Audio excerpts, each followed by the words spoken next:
Divorce দিবি? না না, এই তুই চুপ কর, তুই বল। ডিভোর্স দেবো কেন? দেবো খালি সংসার করবো। কাশি বলছে কি রে? আমি কেন শুধু সংসার করতে যাব? তোদের কারো বাদ দিতে হবে। হ্যাঁ হ্যাঁ, সাথে ছাড়তেই হবে।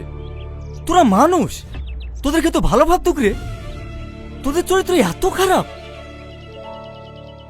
ছি, ছি, ছি, ছি। আমাকে দেখ, 15 বছর বয়সে দেখাশোনা করে বাড়ি থেকে বিয়ে দিয়েছে। বিয়ে হওয়া আজ 25 বছর হয়ে গেল, অন্য কোনো মেয়ের দিকে চোখ তুলে তাকায়নি। আর তোরা সেদিনকে চলে 3-4টে করে বউ লাগবে তোদের? তোদের মতো অমানুষদের জন্যই তো সমাজের এই অবস্থা। ওসব চেনারে বাদ দে, লিখির বোকা ছেড়ে দিয়ে বীরবর সাথে ক্ষমা চাইলে আমি বুঝে বলবো, ক্ষমা করে দেবে। আগের মতো সংসার কর। আমরা ছাড়তে পারবো না,